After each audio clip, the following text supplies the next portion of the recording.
Okay, thanks everybody for coming.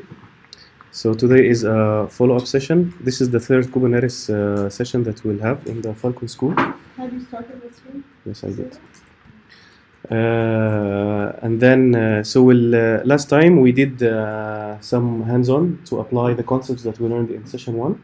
Today we'll do a better way to deploy applications, because you may have been lost last time, and then you will have to write a lot of files, you have to update them, and then you have to write lots of manifests to do just small things. And then some of you had these comments, so we'll see now an easy way to do this thing and deploy bigger applications and maintain their life cycle in a better way. So we'll be using Helm. It's not a secret. So first, the other thing is that we're gonna create a real Kubernetes cluster on Azure. So please allow us first to use it for 1 hour, and then we'll shut it down. Yeah. A real cluster will allow us to test the load balancer and the managed disk on Azure. So lots of things will be tested here. So if you have access to the portal, go here to create resource, or if you have it as a favorite here, and you add a new Kubernetes service. And then I have a subscription. I will create a new resource group, or I just created this morning, workshops. The cluster name, I will call it Falcons School.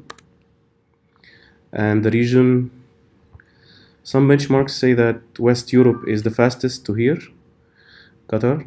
So the version of Kubernetes, you select it, of course the latest, the prefix Falcons-school.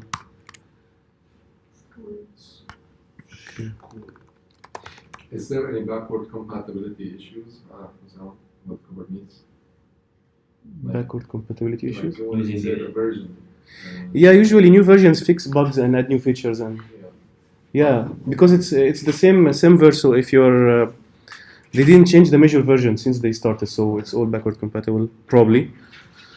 So since started it's 1, and they only changed the build and the minor, so it should be backward compatible.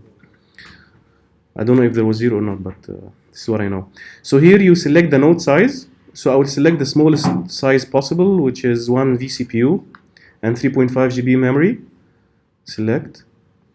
But your mileage may vary, of course. Here is the number of, you can create any number of machines, a cluster, right?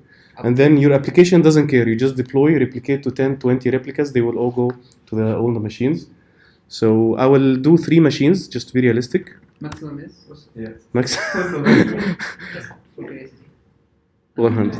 So you can change the size. So you could have thousands of terabytes of memory if you want, the collective size. So Ryan, for example, uses 32 machines.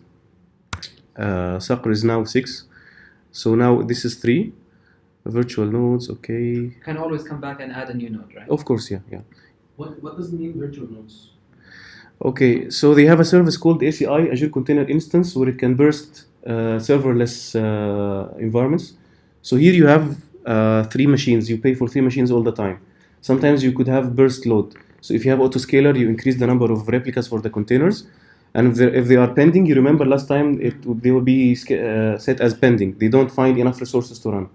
So if this is the case, AKS will automatically spin off other machines to satisfy bigger nodes. more nodes, horizontal scaling, to satisfy your workload. Then when it's idle again, it will remove them. It's totally serverless, so you don't. Of course, you will pay for this burst load. You could have all your installation as ACI, by the way. It will be totally serverless. But this is the next experiment that I will be doing with Microsoft in the coming weeks. So authentication, we will not enable authentication. HTTP application routing, network configuration basic, monitoring, let's say no tags, review and create. So I have this thing, West Europe, Falcon School, 3 machines. Okay, RBAC, no. Okay. I will... When you say 3 nodes, are they all stored in East, like are they all placed in East US or East? Like Same region, yeah. It could be a machine like this. No, it's a cloud machine. Yeah, it's cloud machine. And cloud machine بالآخر it's a machine. ماشي. It's virtual. Virtual machine. So they have big hosts and run a lot of those nodes. So So at the end, the three machines share the same hardware? No. Actually, what they do, they should be doing different availability sets. So, because if one availability set fails, it will, not all of them will.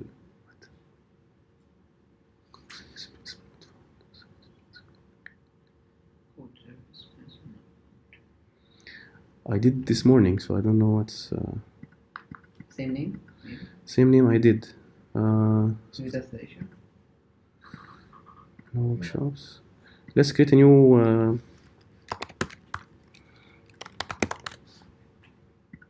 Maybe this one uses principal. Okay.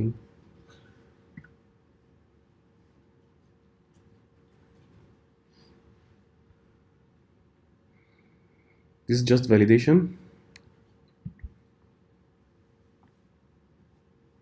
Okay, create. When I did this in the morning, it took 5 minutes. So we'll leave it here until it finishes. We'll go ahead to the slides. Okay. So here it will tell you the progress.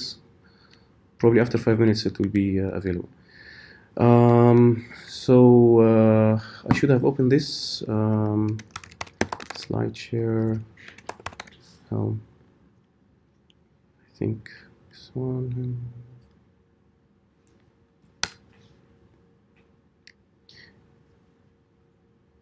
Yeah, it's this one. Okay. So this is a public available slide presentation. It's not me.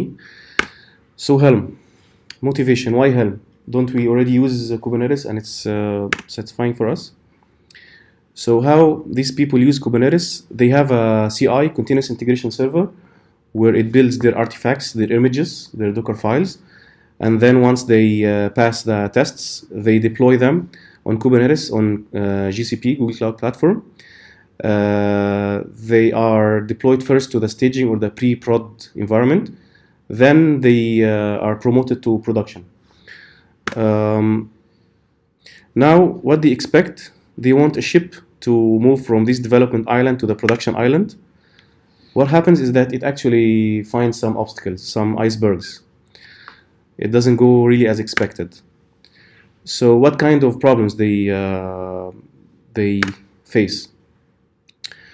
The difference between development, staging, pre-prod, prod, testing, all of these are running the same thing, but you vary the configuration, right? Maybe the host name, maybe the number of replicas, maybe database credentials, right? So each environment has its own configuration. So they're overriding the values per environment. There is no standard way. Okay, so you have to do it by hand. You could replace by bash, substitute from the environment. You could have different scripts for different environments. You could have a parameterized bash script. You can do it in different ways. And all of these ways are really fragile because they're not standard. This was the first problem. The second problem is that if you noticed from last time, we started by creating a manifest for the deployment, and then we copied it again. Then we changed only just the labels and the image name, right? So there's a big duplication here. And the concept of dry, don't repeat yourself, is defied here. If you start seeing yourself copying code, then you are doing something wrong. This is a general concept. Okay, so you stay. Why does it? What negative effect can it have with copying? the manifests? Why copying is bad? For manifests. For manifests, okay, so for copying in general, if you copy then change things, this is an error-prone process. I'm sure all of us faced such things when they did copy-paste, then they forgot to change something, then it was wrong. Mm-hmm. Because the concept itself is wrong. When you start seeing yourself copying things, then this is wrong. You have to do it in a better way. Okay? So you could have, for example, you could have missed a label of the labels. So the matching from deployments to pods or from servers to pods won't work. And we won't discover until, we troubleshoot. So duplicate code is really an issue. And then also the last time we copied the service for the WordPress into another service for MySQL, and then we changed the labels to match the new pods, and then we changed the service type from from node port to cluster IP because we wanted to be just internal. We didn't want to expose it to the public. So again, so we are copying code. So there is something wrong here. So now Helm to the rescue. So if you remember from the first session, Kubernetes is the Greek word of helmsman, which is the captain of the ship that drives the helm, which is the Dafa, right? So the Dafa itself is called Helm. Greek or English? Helm is in English, okay, but Kubernetes, the helmsman in Greek. So this is Helm. Let's see how Helm solves this problem. Helm, in a nutshell, is a Kubernetes package manager, okay, like apt-get, for example. It consists of charts. A chart is an application, a group of manifests that you write. You call it a chart. This chart would contain any YAML files. If you remember last time, we created deployments.yam, services.yam. So this is arbitrary. You just bundle your application in a set of YAMLs. So it could contain anything. And then this is just a chart. You can deploy it multiple times on the same cluster. You could deploy, for example, a staging WordPress. You could deploy a production WordPress for the DA group. You could deploy the same chart, but for the DS group. Sorry, for the ALT group or the right. So the same chart could be deployed multiple times, which is called releases. You have multiple releases, okay? And each release could have versions. You could deploy in the maybe next day. You change some configuration and update this release. Change configuration values. So each release has a history. This is just terminology. So how Helm helps us? It creates a templating language. So you could embed the common templates in some code. If any of you have written before, like PHP or HTML, Amber or whatever templating engine, so you write the HTML code and then you embed PHP code or Ruby code or Python code just to render this finally in the final file that goes to the user, right? So you start by your data, you read it from the DB, for example, and you have a template for the HTML. You want to list all the users. So you have a loop, special language that makes a loop, and inside the loop you create a TR, the table TR. And then you merge your values that are from the database into this template to generate the final output. So it's the same way. You create templates. The language is Go, the Go language. So it's Go templates plus an addition which is a Sprig library. So it's an enriched Go template. So if you want to have more details, you go to the Go templates. And then you merge YAML files to generate the final outputs, the manifests. Okay. So in Helm, there is a standard way to configure variables. When you merge this, the values, the data you have with the templates, okay, you can merge any number of templates, of values files. So you could have a YAML file for production, you could have a YAML file for staging, one for development. Okay, so all the workflow is the same. You just supply different file, and this file you just put the configuration. We will see how this merge happens. So in terminology, if we're talking like Helm is like apt-get, then what corresponds to the package? A chart. The chart. Yeah. Okay. More things, you could have child charts. Okay, you could have some values, and so on. And the way that it overrides the values are very strictly defined. It's standard. We'll see how it goes. Okay. Another thing is that, for example, in a WordPress application, we depend on MySQL, right? In, let's say, a Redmine application, which is also a Ruby on Rails web application, it relies on MySQL. Okay, so you don't have to rewrite the manifests for MySQL every time. You could have dependencies. So there is a chart for MySQL. There is a chart for Postgres. Then there is a chart for WordPress that depends on another chart. Like also in apt-get, there could be dependencies, right? When you install, for example, I don't know, whatever. Any package has dependencies. Exactly, GCC, it could depend on libc. Okay, so the libc is in a common place and many packages depend on it, and so on. So Helm supports dependencies. So you could create a new chart which depends on other charts that are stable and already created and tested and everything. Okay, so Helm allows us to have this. So Helm has something that looks like Docker Hub, for example. Yeah. Where I can have a list. Yes. It's called repository. Yeah, we'll see. Okay. Now, how it works? So I should have a Kubernetes cluster, of course. Then I install the Helm binary. Okay. Then Helm init will do two things. Okay. It will initialize the client-side files and that stuff, and it will also communicate with the API server, which is the Kubernetes cluster. Okay, and create a pod. Okay. The application of the pod, it's called tiller. Also in terminology, tiller is the, the ship. You move the helm, and there's a tiller, which is the, this thing that. Borsa? Like in a speedometer, you have it there. No, it's the physical thing that really diverges the ship. There is a rod. Another. بوصلة. مش بوصلها حاجة physical كده اسمها ايه؟ I think that actually in the wall. Yeah, exactly. Yeah. These tails moving. Yeah. Tiers. Yeah. So the helm just زي في العربية انت you change the بالظبط كده. There is a tiller in each ship that when you move the helm right or left, this thing will move physically so that it directs it, right? So helm is the steering wheel. Okay. Tiller, okay, is the thing that exists on the cluster that will receive your commands. So Helm is nothing more, you don't add really more functionality or more, there's nothing fancy about this. There is a pod that translates all the commands that you do, okay, and then this tiller will take care of it. It will deploy it. What do you mean by translate the commands? So for example, the deployment is the releases itself. It will update the pods, it will recreate them if necessary. Okay, it will do all the Kubernetes API commands. Okay, so the client side will do the merging. Okay, and it will send files to the server, and this tiller thing will deploy it Without on your any behalf. intervention from my side. No, you will initiate the command from Helm commands, and then this tiller pod will do the thing. Okay, so for example, Helm install a chart. Let's say MySQL. It will be sent to the API server. The tiller will handle it. It will create a service, a deployment, a secret, whatever resources that are described in the chart. Okay, so here we didn't say kubectl apply and give it a file for the resources, right? Or we didn't say kubectl create service or create namespace, whatever. So we just say install this chart. What is a chart?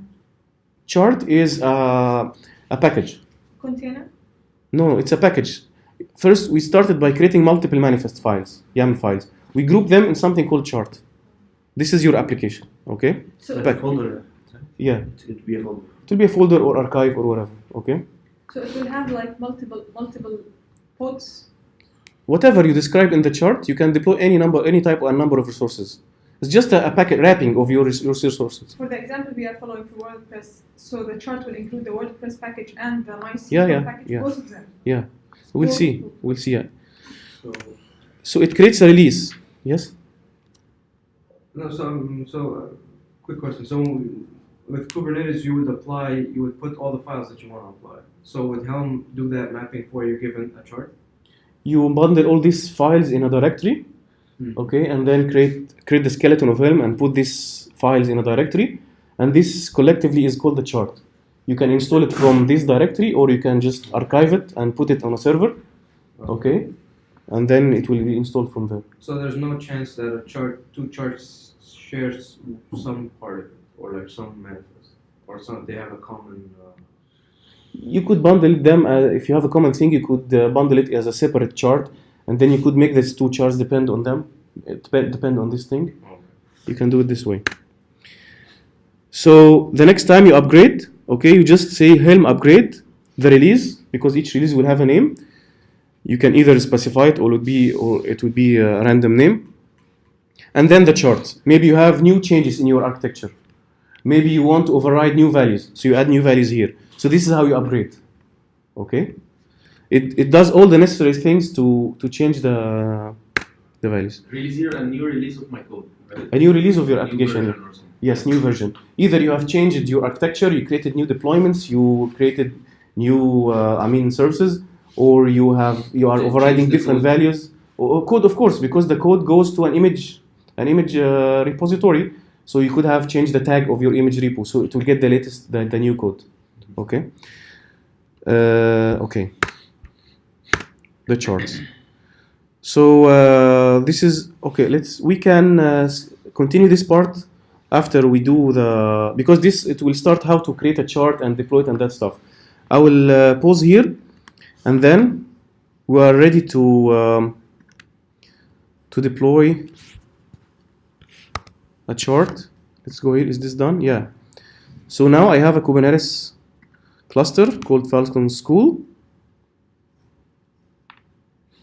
Okay, you can upgrade it from here. You can scale it. Okay, change the number of machines. As you can see, it's a slider.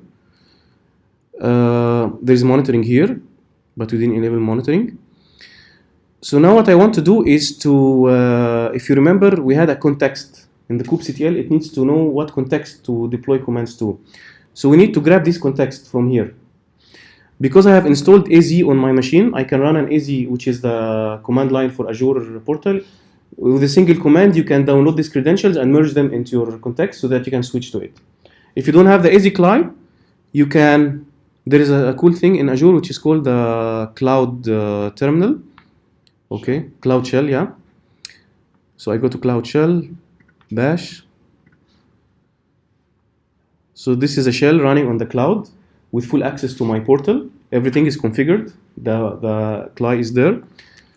Okay, I can say AZ AKS. Can you see this? Mm-hmm. AZ AKS and then list. It will list all my Kubernetes clusters in YAML format. Okay, there is another command AZ AKS. This is JSON, not YAML. Oh, it's okay, yeah, it's just AZ AKS get credentials. I should specify the resource group, which is what is it called? Helm Workshop. Okay. And what about the name? We called it Falcon's School. Get credentials. Okay.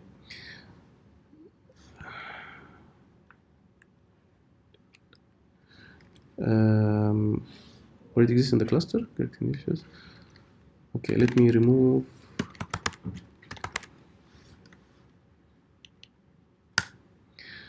It's out of scope. I mean, explain this, but I mean, just download the credentials. I will send you a file to use. So if you have this on your laptop, if you installed AZ and configured logged in on your laptop, you can just run this command: AZ AKS get credentials, resource group name, and the cluster name. It merged this this thing in my context. If it was my laptop, I would find it there. So if you do here kubectl get nodes,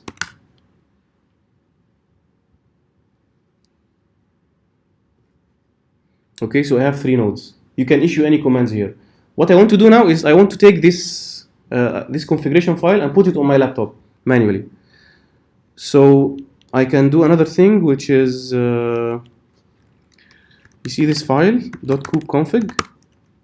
This is where the thing is merged. Okay, just having some certificates. So I will download it.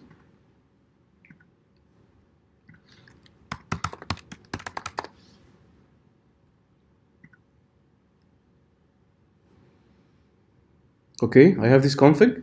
Now I will go to my terminal. Of course, I have a kubeconfig here. Kube.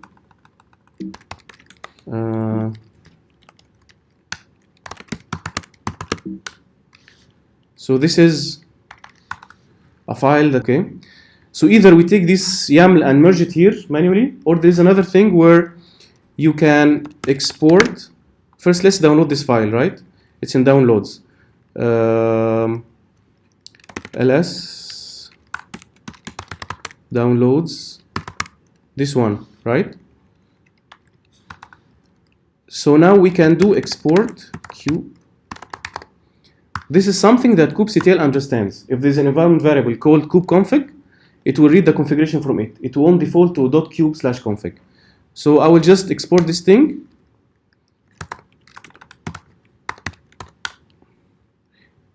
Remember this kube on and kube off. It's a utility that that will display in the prompt which cluster are you working on. So just by setting this environment variable to the file that I have just downloaded, okay, I have access to the cluster. kubectl, no SSH, no anything, get nodes. Okay. Now if you want to follow with me, I can send you this file. I just need to send you this file, then you do this environment variable, then you work on the same cluster. Okay? So does anybody needs this file right now? Anyone following with me without Minikube? Okay. We're ready to roll with this new cluster. I can resize it anytime. So let's start by installing WordPress, the same that we did last time. It took us more than an hour, okay, to install WordPress, to write the manifests, to install them, to configure them. So we'll see now with only a single command, Helm. So, sorry, maybe I missed something. When you merged that file, it should have showed the other clusters you have, right? No, I didn't merge it. I just exported an environment variable Okay. with this new file. So Okay. you just switched like from Yeah. the previous one to the new. If I open a new shell, okay, and then say KCTX, I have 3 clusters. Okay, this new one is not merged here because this is my kubeconfig. Okay, Oh, I see. So it defaults to this if you don't define Exactly. something else. Okay. Okay. All I right. could have merged this new one in this thing, Okay. but I didn't do this. Okay. This requires AZ, AKS, get credentials, that stuff. But what I did, because I was expecting that if anyone wants to work on it at the same time, I can just send in this file. Okay. Okay. So I go back. You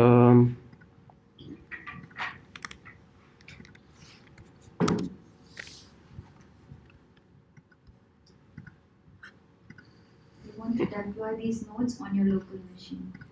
No, they are on the cloud. I will deploy WordPress on the cloud now. Okay. Okay. WordPress is in Yeah. So we said that the command is Helm. So Helm ls, it lists all. Oh, could not find tiller, because you know that Helm to work, it should have a tiller thing. I forgot that we should say init. Okay, Helm home has been configured, so it configured the client, and then tiller has been installed into your Kubernetes cluster. It's not an happy That's on the helming cloud, right? on the cloud, yeah, happy helming. So the thing is, it won't be ready right away because it needs. So if I do kubectl get pods, it's not in this namespace, so probably it's in kube system. Another namespace, heapster kubedns tiller. So tiller is now running. Okay. So now if I do Helm ls, there are no releases. This is applications that I released here. There are no. I can do Helm version. So it prints the client version and the server version. Okay. So now the versions match. The server should be smaller than or greater than or equal the client. So the versions match. I have Helm installed, tiller installed. Everything is ready to use Helm. Helm ls, I don't have releases. So let's now install WordPress. So there is a notion of repository. Okay, like when you install Ubuntu, you have the stable, you have I think main, universe, multiverse repositories, right? So they have repositories here. So it's called stable /WordPress. If you want a list of all the repos, Helm chart. I'm googling Helm chart WordPress. So it goes to this GitHub repo, Helm/charts, and I have everything in the template. No, it's already here. I'm already in charts stable WordPress. If you click on stable here, this is a list of all the charts they have. You'll almost find all the popular applications. Okay. So WordPress is done there. Yeah, it is. All of them are hosted in GitHub. So this is basically deployed in a public web server. It's not a mirror. Okay, they have to, because this is just a development area. When they want to release a new version, they deploy it elsewhere. But this is almost the mirror of the Helm repo. Okay, so let's not do this now. So Helm repo list. It lists all the repos that are configured on my machine. So this is the stable repo, right? It's a public website, okay, hosted on Google. And this is the local thing. I can deploy on my machine some charts. So whenever I say Helm install, I specify here the repo name, stable, which is this thing. I know that it will go to the official thing. This is like Docker Hub. Okay. Then WordPress, because I know there is a chart called WordPress. Okay, enter. Let's give it a name, because if I didn't give a name, it will default to a random name. Like when you create a container without a name, it will say lazy dog, buggy bird. So these random names from the dictionary. So I'll just give it a name. My blog. Okay, enter. We installed it in the default namespace. It's okay, we can delete them afterwards. So this communicates with Tiller. It sends it the templates and the values, and this is the result. See what happened. So the name is my blog, deployed now. The namespace is default, status deployed. It's not failed. Then we have, these are the recreated resources. So we have two pods, WordPress and MariaDB. MariaDB is a MySQL alternative. It's a binary safe alternative to MySQL. Okay. So I have WordPress, MariaDB. It's still pending, 0 of 1. I have two secrets. We didn't discuss secrets, but it's a way to store credentials. Config map, the same. Persistent volume claims. We'll talk about this in details. And we have two services. The MariaDB, right? It's a cluster IP, which is internal. And it has this internal IP. And the WordPress is load balancer. If you remember, we have cluster IP, which is internal. Node port, which maps it to a specific port on the host, on the VM. And the third one is load balancer, which creates an actual load balancer resource on the cloud, and you pay for it, and it will load balance to the pods wherever they are running. They don't have to be running on all machines. And the external IP, it's pending. It's still allocating it. It will take just a couple of minutes. But how many pods of WordPress do we have? It's one. We can replicate them later. Here you see, there is one pod, but we can replicate them later. This is the default configuration. We didn't override any configuration. That's from the stable repo. Yeah. Okay.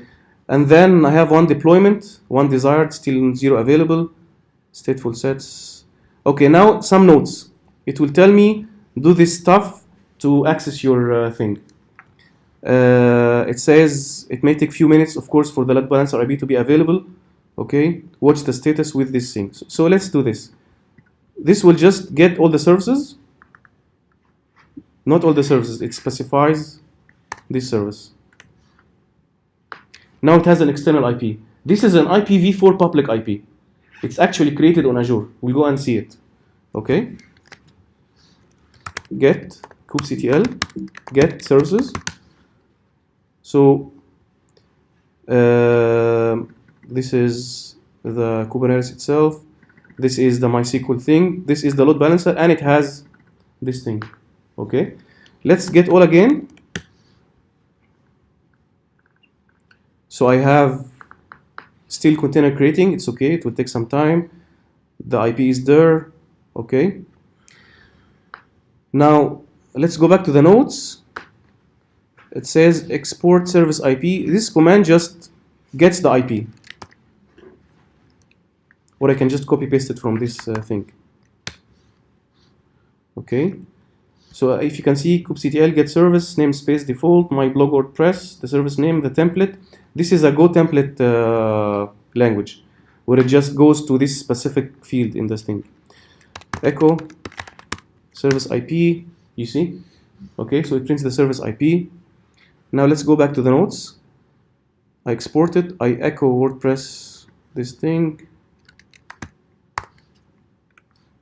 So WordPress URL equals this one. Okay, I won't visit it before I make sure that the pods are running. Okay, so this is the IP, this is the WordPress URL, and the notes here. Okay, we know that this is the thing. WordPress admin URL equals this one. Now it says login, echo username equals this one. I'm just following the instructions of the chart developer or the chart maintainer to access my application. So this is the username, and this is the password. It will be printed in plain. That's fine. Okay, it was decoded from the secret and printed here. Now let's see if the pods are ready. They are running. Oh, the WordPress is not yet running, but the MySQL is running.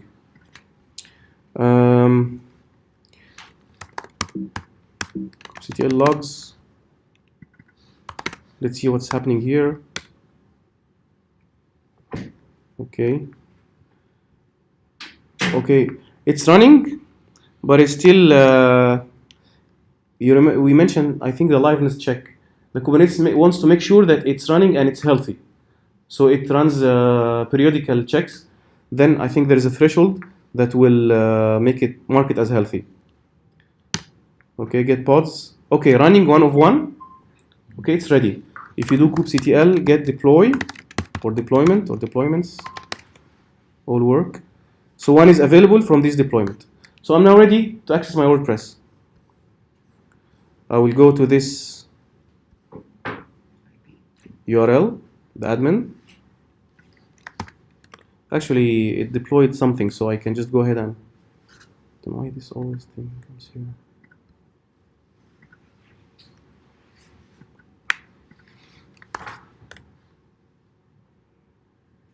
Okay. So what command did I run to get this up and running? All of these are I'm just checking, but Helm install stable WordPress. That's it. It created everything: the public IP, the pods, the deployments, the secrets, MySQL, everything. Right? How do you pass the secrets and everything? It's in the. It's generated. It's randomly generated, but you can override the Helm variables. We'll see now how to override to supply your own configuration. Okay, and this is the website. As you mentioned, it's persistent as well, right? Yeah. So it created the volume and. It did everything. As you see, when we did the install, it printed what it did. So we could see a persistent claim. We'll see. So this is a website, WordPress, with a public IP. I just need to map it. And this is the, if you don't trust this thing, it's user and this thing. You have WordPress running, okay, you can scale it now, change the replicas. Okay, now let's go to the, does this remind you of something? Okay. And how will check the available resources in each one of those nodes and select the best node, or how's that gonna work? So it's it will check. It has a round robin or maybe random or whatever algorithm. It has a scheduling algorithm that will select the proper node. It will, for each pod, depending on its resource requirements, it will select the available node for it. So it will not come back to tell you that you don't have enough resources unless all of them do not have. Yeah, exactly. Yeah. It will put it in the pending state if there are not enough resources. And all of them. Yeah, it should check everything. Okay. So I go here, resource groups. So what happens on Azure is that it creates another resource group that it will put all the resources in. So the first resource group, I can only see my just the Falcon School, the Kubernetes thing. But it creates another one which starts by MC. I don't know why, but this is how they do it.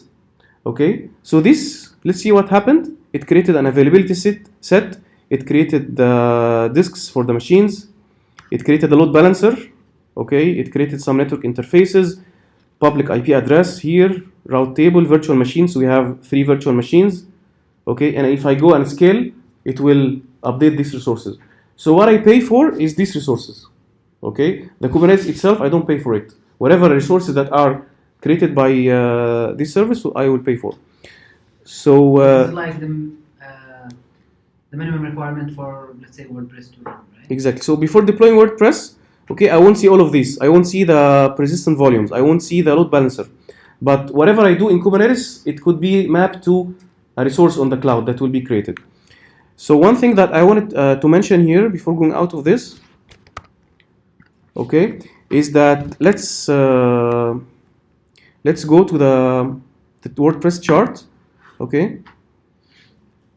Let's see. Go back to the presentation actually.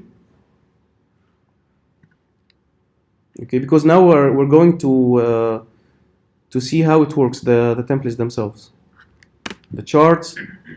I just do Helm create. It will generate a skeleton for a chart. Then I go ahead and modify the templates or add my files. Okay. The minimum requirements, I should have a file called chart.yaml. It's just a simple YAML which contains the version, the description, the name, and I can put any number of YAML files in the templates folder. Okay. This is an example. Okay, so it's a normal YAML, but what's different here is that it's a template.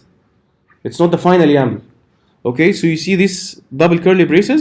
This is the Go template language. So for example, chart name, release name, dot values, which is the values that you will supply to override. So dot service dot type, we'll see how to write them. Dot values dot whatever. So this is where you put configuration stubs in your template. So the literals are will be emitted as is, and everything inside these double curly braces will be replaced according to the supplied values. So I just like missed something. When is this happening? when you create a new chart. After we create the WordPress and now it's running. No, we created a ready-made chart. We don't have to maybe inspect it. So people who made WordPress did this. Exactly. Yeah, Yeah. for our code, our own code, we have to go through this. Exactly. You will create a new chart. This will do in the end. So you put your chart YAML to describe your chart. You put your templates here. You need to put the default values. You see these curly braces where dot values dot something. You need to put some default values. Okay, and they can be overridden later on. But when we did Helm install, we didn't override anything, right? So it used the default values here. So this is just a simple YAML. You put it in any schema. It depends on you as a developer. You put replica count 1, image repository, nginx, tags, table, pool policy. There is no schema for this, it's just YAML. But when you use this in your templates, you have to reference them by the same thing. So for example, you see this image repository.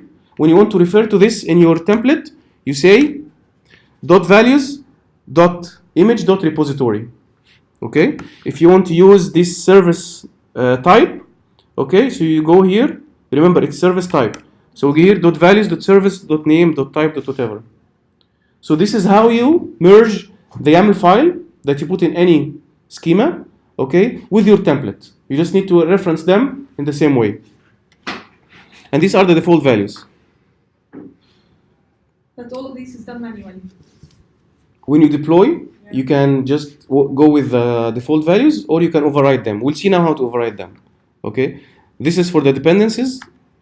There's no time, so I won't explain this. I'll go in the deep details with this one. Okay, writing templates. Okay, again we explained this. It's just the language for the templates. Okay, we don't go in this deep. Some tips and tricks. Okay. So let's go back to inspect the WordPress because we wanted to see this. See this chart.yaml.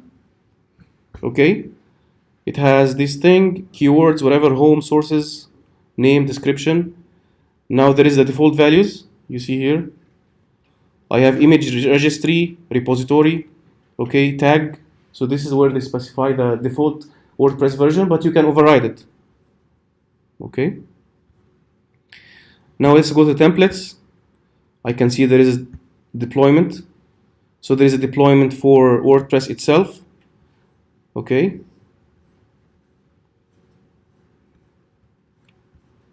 Right. I have only one deployment for WordPress. It merges values from the template. I have secrets service, CC service. I have one service for this WordPress. You see this service type, spec type. It does not get a fixed type. It gets it from the values that you merge. Suppose that you want to deploy WordPress internally only. Okay, whatever. So you can override the value from here. We'll see how to override it. Now what I want to mention now is the PVC. If you remember from last time, in our deployment, we described the volume, we described the type of the volume. We mentioned host path. So this template will always be deployed with host path. There is a better way to define volumes where you can, instead of creating the volume itself in your manifest, you create a persistent volume claim, a PVC. You want a persistent volume of this configuration. But if you take this volume and deploy it locally, it will create a host path. If you create it on Azure, it will create a Azure disk. If you deploy it on AWS, it will create an EC2 block store. So it really depends on the cloud environment that you deploy this on. You don't fix the volume driver in your manifest, because you don't know where this deployment will end up in, right? So you use persistent volume claims. Okay, you just define the specs, and then on the cloud vendor, they will provision the corresponding persistent volume for you. Okay, so this, for example, persistent volume claim, access mode. There was a question last time, is it read only, read write once? Okay, it's here. The resources, you need storage, you need this amount. It's a variable now. So you could write it 8 GB, 16 GB, whatever specs that you want. Okay, and the storage class name, sometimes the provider will offer you multiple tiers. There could be HDD, there could be SSD premium, there could be SSD standard. So it depends. So you need to know what different tiers they offer, and then you put it here as a storage class. Okay, and then mount it as you did last time. Okay, so we started by understanding the Helm concepts. We deployed a cluster on Azure. We deployed WordPress. We didn't modify the thing. We inspected the charts. We inspected the structure of the charts. Let's just do one override here. Okay, I go to the template documentation. This is WordPress. The developer should document it. It should tell you what values are overridable. You don't have to go inside the templates and see the dot values in several places. The developer should document the overridable fields. For example, you can override the tag. Okay, the pull policy. Let me do one thing. I will replica count. Okay, so I want to override this thing. What should I do? Should I change the source, or should I do what? When you say Helm install, you must be Yeah, able to do something. exactly. Yeah. So remember this Helm install command, right? I will say, instead of install, I will say upgrade. Okay. It has a little bit different syntax, where I put the name here, which is my blog. Okay, and this is the chart. Okay, I won't do it now. Let's do Helm ls. It lists all the releases. So I have my blog revision 1. This is the date, it's deployed, and this is the chart version. Okay, the app version, the namespace default. So if I do the same command, it won't change anything, right? Yeah, there's nothing changed. Let's try. Nothing changed, yeah. Unless the developer of this WordPress created a new version. So it will get the latest thing. It does the same thing, okay? But you can see that all of them are not changed. So this was 17 minutes ago. 17 minutes, there's nothing new. This volume, this claim, okay, it's bound 10 GB. Okay, so nothing is new. So it didn't really do anything. Okay. Now let's specify some more configuration. So I have two ways. If I do -f, I can supply a YAML file, okay, which should have the same syntax of this values.yaml. So I can come up with a different YAML in the same syntax. I say image, then tab registry. I change the registry. For all the No, any of them. any sub Yeah, it could. It will be a sub thing from here. So it will be merged into this default values. Okay, this is one way if I have a lot of configuration values. Okay, or I can do set to specify them individually. So I would say here replica count. Yes. So here from the documentation, there is replica count, right? So I go here, set replica count equals 3. Okay, if I have more, comma, you can override any variable. Okay, and of course if it was nested in the YAML, I would say, yeah. So if it was the service.type equals, let's say, node port.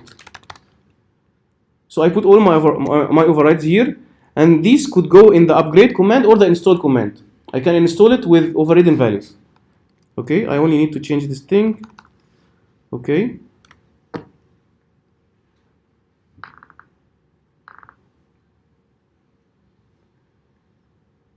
has been upgraded. Happy helming. Now if I go back, you see the pods.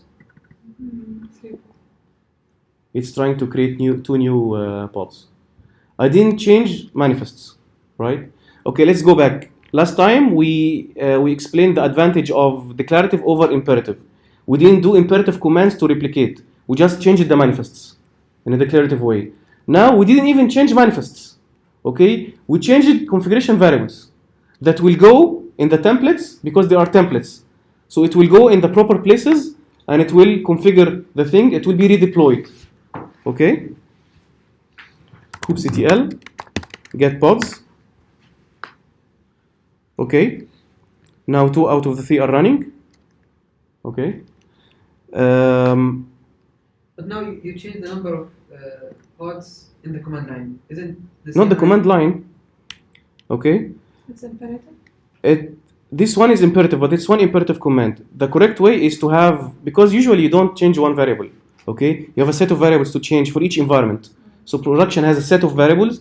Staging has a set of variables. So what you do is just you create another values.yaml file and pass it here. So it's still declarative because you specified all your configuration in declarative form. But at the end of the day, you need to have at least one imperative command to apply your declarative thing. Last time it was kubectl apply. Today is Helm upgrade, right? So at least declarative alone, of course, it needs one imperative to run it. Yeah, I would just like. Yeah. That's the argument. It's much easier than the Kubernetes itself. Yeah. So we have only one thing remaining: creating our own chart. It's easy. We can do it in 5 minutes. kubectl ls. What's this? Helm ls. Let's remove this thing. So helm delete purge my blog. Okay. So I have deleted the release, which means it deleted the release and all its dependent resources. It deleted the secrets, the config maps, the services, the deployments, the pods, the load balancer. Everything now is gone. Okay? I just deleted this thing. You see, before I delete, revision 3. Okay? Because I upgraded it 2 times. Okay? There's a way to get back to the rollback. You can roll back to a release. So everything is managed for you. So basically, again, Helm helps you in packaging your complex application and managing the life cycle. As you can see, the life cycle, I can install it, I can upgrade it, I can roll back, I can delete. All of these are related to the life cycle of the application in an easy way. Okay. Okay, let's go to my workspace. Make dir Helm, not Helm charts. Helm, okay. So I want to create a very simple chart, which is a static website. Because actually the default Helm application is an Nginx that does nothing, just the default Nginx. So I will create the default one, then I will add my static files to it. So Helm create, you give it a name, the chart name, my website. Okay, so you have my website folder. It has the skeleton of the Helm. If I go to chart, a Helm chart for Kubernetes, name, I can change the description. You see these templates. There are some templates because it's an Nginx installation. We'll modify it now. Charts is the dependencies. We don't have dependencies. Values are the default values. Let's deploy this right away and then modify it later. So Helm, what's the command? Install. My website. My, okay. So here you specify, here stable this thing if it's deployed. Or if it's not deployed, there is another way you can point to a path in your file system. So because this is the chart itself, so I would say dot. Helm install dot. Okay? Let's not give it a name now. Let's see the name that it will give it to.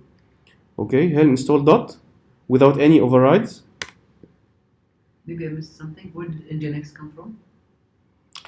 This is the way that the Helm developers do. The default application is Nginx. They just, as an example application. So it created a service. It called it Wandering Flea.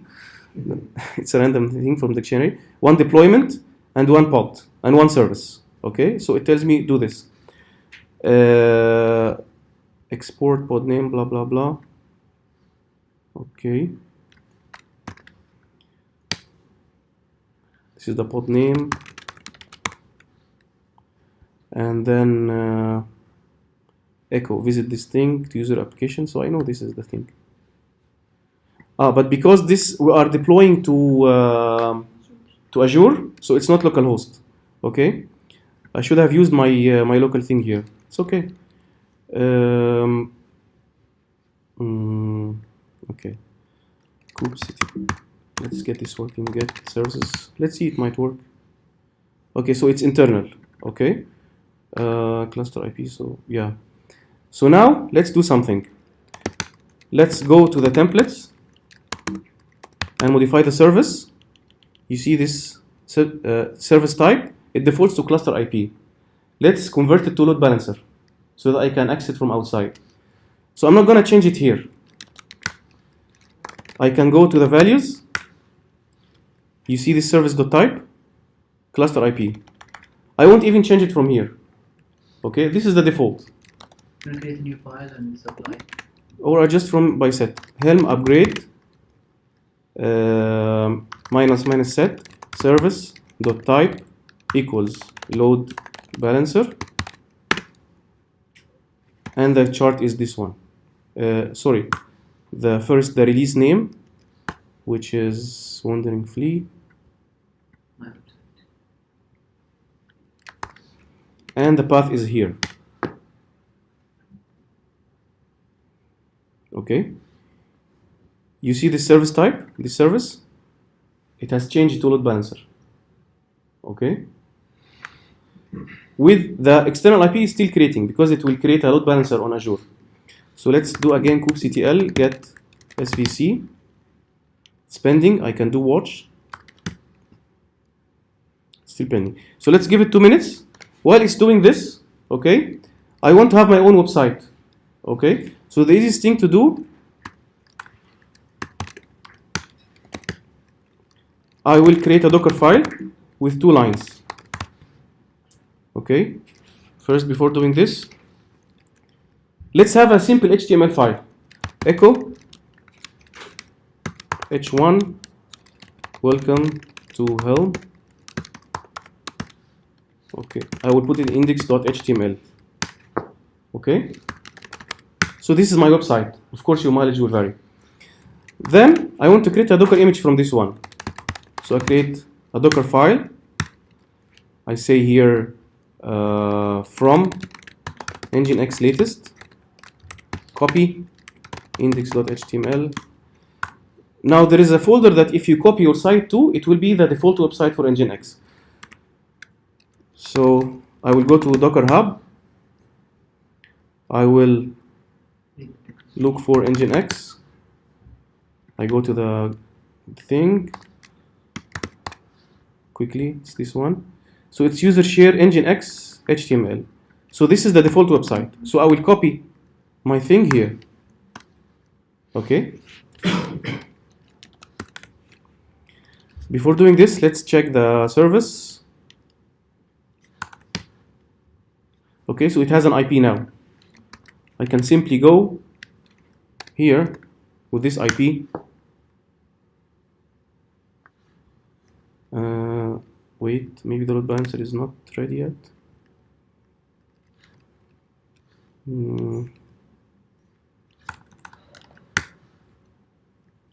It's running service.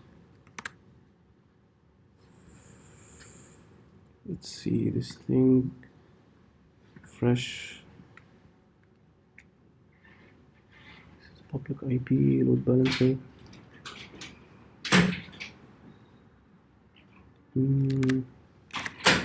Yeah, it was just being created. So this is the default Nginx, right?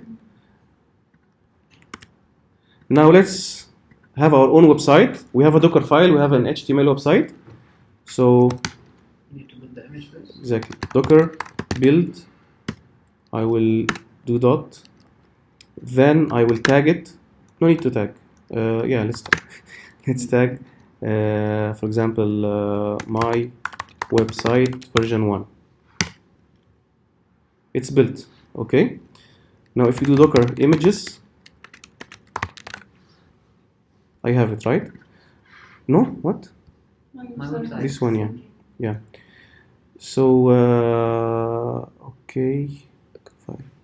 So the thing is, typically, after building this, you will push it to a container registry, and then in your Helm or Kubernetes configuration, you point to this thing in the Docker registry.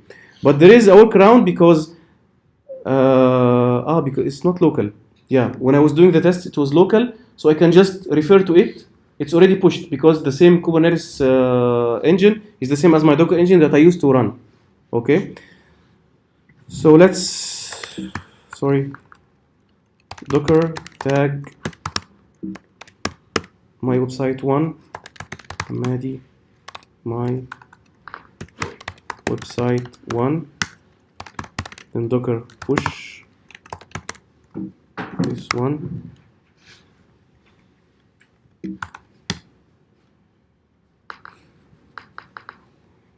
Because I'm logged in by Docker login before, this pushes it to my Docker Hub account, okay, and it's public. So if anyone goes to Docker pull Hamadi/my website 1, he can pull it, right?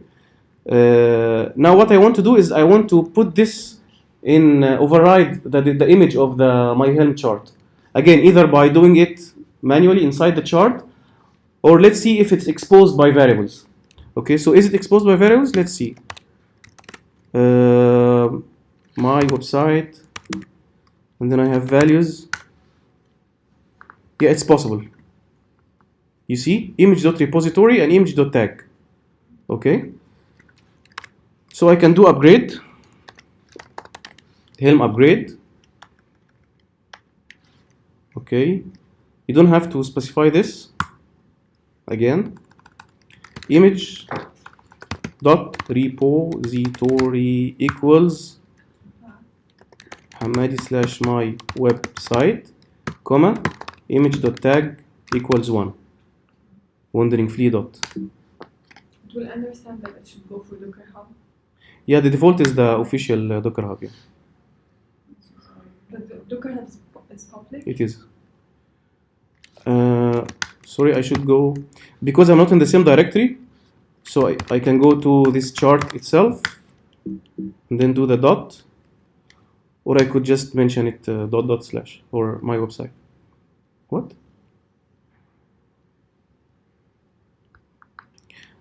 It seems that I should still service.type.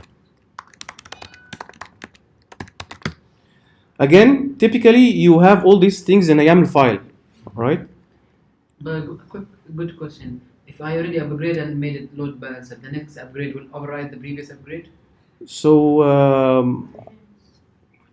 If I I thought that it will not reset the values to those that are in the chart, because there was an option to reset to the default values, but it looks like maybe because you are working on the dot, it's not a released chart.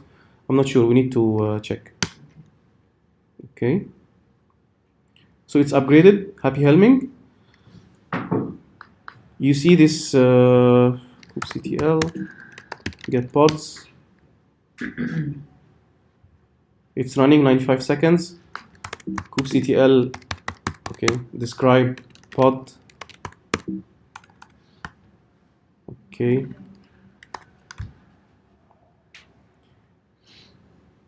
What is the image? See the image? Okay. So now I'm expecting that my website has changed, right? Okay. So there is So a we're done? configuration to